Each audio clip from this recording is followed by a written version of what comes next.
"Do you see that island?" a tourist whispered. Most people nodded.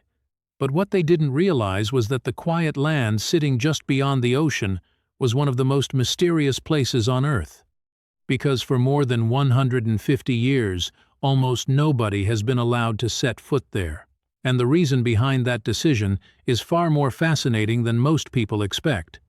The island sits just 17 miles away from Kauai, one of the most beautiful islands in Hawaii.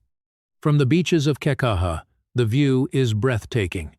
White sand stretches across the shoreline. Palm trees sway slowly in the ocean breeze. The deep blue Pacific seems endless. Tourists come here for sunsets, surfing, and warm evenings filled with the smell of grilled food drifting through the air. But as the sun sinks lower and the sky turns orange, something unusual appears on the horizon.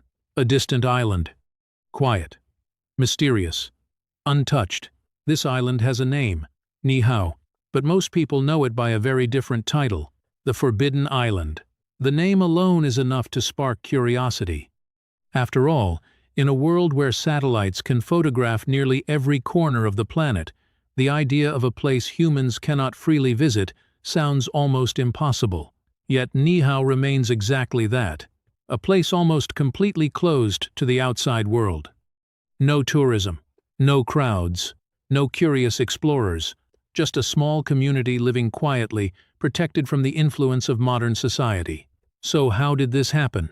Why would an entire island be closed off from the rest of the world? The answer begins nearly 2 centuries ago, with a woman who refused to let tragedy define her life. Elizabeth McCutcheon was born in the early 1800s into a family of merchants. At that time, the world looked very different. Opportunities for women were limited, and society expected them to follow a narrow path. But Elizabeth was not like most people. She possessed determination that many around her did not understand. Friends called her Eliza, and little did anyone know she would one day become the owner of an entire island. When Eliza reached her 20s, she married a sea captain named Francis Sinclair. Francis knew the oceans well. He spent much of his life sailing between distant lands, trading goods and supplies. Together they built a large family. 6 children filled their home with noise and laughter. Eventually, the family decided to start a new chapter. In the year 1841, they sailed across the ocean to New Zealand, hoping to build a better life. At first, everything seemed perfect. They settled in a peaceful place called Pigeon Bay and built a farm. The land was fertile. The business was successful. Their family grew stronger every year. But fate can change everything in a single moment. One morning, Francis prepared for another voyage. His eldest son had started learning the art of sailing, eager to follow in his father's footsteps. As the ship slowly pulled away from the shore, Eliza watched them wave goodbye. It was a moment that felt ordinary. Just another routine trip, but it would become the last time she ever saw them alive. Somewhere far from land, a terrible accident happened. The ship was caught in dangerous conditions, and before anyone could escape, the vessel was destroyed. Every person on board was lost.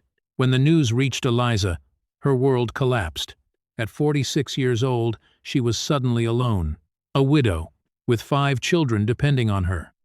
In the 1800s, many people believed a woman could not lead a business or manage land without a husband. But Eliza refused to accept that belief. Instead, she did something extraordinary. She took control of everything: the farm, the finances, the future of her children. Day by day, she rebuilt her life through determination and relentless work. The farm in Pigeon Bay began thriving again. Years passed, and one by one her children grew older, married, and started families of their own. Soon, the Sinclair family was no longer small. It had grown into a large clan of more than 30 people. And with such a large family, they needed something new. More land, more opportunity, a place where their growing community could build a future together. So Eliza made another bold decision. She sold the farm and prepared to sail across the Pacific once again. The ship she purchased was called the Bessie, strong and reliable. Eliza trusted this ship deeply.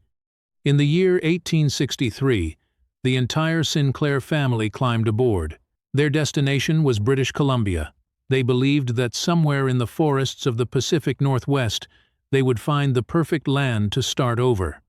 The voyage was long, but hope kept them moving forward. When they finally arrived near Vancouver Island, excitement filled the air, but that excitement quickly turned to disappointment.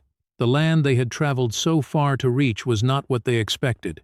Instead of fertile farmland, the region was covered in rough wilderness, dense forests, unstable terrain.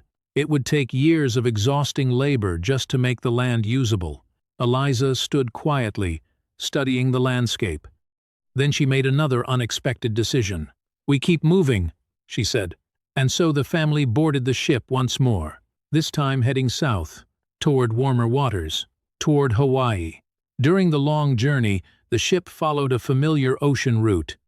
But one night, Eliza changed course. Quietly, without announcing it to the entire crew, the Bessie turned toward a small island in the Hawaiian chain. At the time, very few outsiders knew much about it. The island was quiet, remote, almost forgotten. But what happened next would change history. When the Sinclair family finally approached the island, something surprising appeared on the horizon. Another ship, a royal ship. It belonged to King Kamehameha V, ruler of the Hawaiian kingdom. The king had noticed the unfamiliar vessel near his islands and decided to investigate. Soon the two ships met. The king stepped aboard and introduced himself. Eliza greeted him respectfully. They spoke about the land nearby, the mysterious island the family had just discovered. And then the king asked a question that no one expected. "Would you like to buy it?" The island's name was Ni Hao. It was small compared to the other Hawaiian islands, but it was beautiful, quiet, full of possibility. For Eliza and her large family, it seemed like the opportunity they had been searching for. In the year 1864, she purchased the island. The price was $10,000 in gold, but the king added one condition, a promise. He told her something important. One day, the Hawaiian people may struggle to keep their culture strong. If that day comes, help protect them. Eliza listened carefully. She understood the meaning behind those words, and she agreed. That promise would shape the island's future forever. When the Sinclair family settled on Niihau, they discovered that native Hawaiians already lived there. Instead of pushing them away, Eliza welcomed them. She built homes for the community, provided support, and slowly earned the respect of the local people. Eventually, the residents even chose her as their chiefess. Life on Niihau became peaceful and stable. But the outside world was changing rapidly. In the year 1893, the Hawaiian monarchy collapsed after political upheaval and intervention from outside powers. Hawaiian traditions and language began fading across the islands. Western influence spread quickly. But Niihau remained different. The Sinclair family remembered their promise. They decided to protect the island's culture by limiting outside influence. Then, during the 1930s, a dramatic decision was made. The island would close its doors. Visitors were no longer allowed. Tourism was banned. Even outsiders with wealth or fame could not enter freely. The goal was simple: protect the people, protect the culture, protect the language. At the time, diseases like polio and measles were spreading rapidly across the world. Isolation offered protection, and it worked. Over time, Niihau became one of the few places where the Hawaiian language remained dominant. Families continued living traditional lifestyles: fishing, ranching, community life. Modern technology arrived slowly. Even today, many homes rely on solar panels rather than large power systems. Supplies arrive weekly from nearby Kauai, but the island itself remains quiet and protected, almost frozen in time. Occasionally, famous people have tried to visit. One of the most surprising requests came from musician Mick Jagger. He even offered to simply fly over the island in a helicopter without landing. The answer was still no. The rules apply to everyone. Today, Niihau remains privately owned by the Sinclair family's descendants. Around 150 residents live there. No tourist resorts, no cruise ships, just a small community protecting their culture and their way of life. In a world where almost every place has been explored, photographed, and commercialized, Niihau remains something rare. A place that chose preservation over popularity. So the next time you stand on the beaches of Kauai and look toward the horizon at sunset, you might see it, that quiet island in the distance. The forbidden island, not forbidden out of mystery or danger, but protected out of respect. And sometimes, the most extraordinary places on Earth are the ones we choose to leave untouched.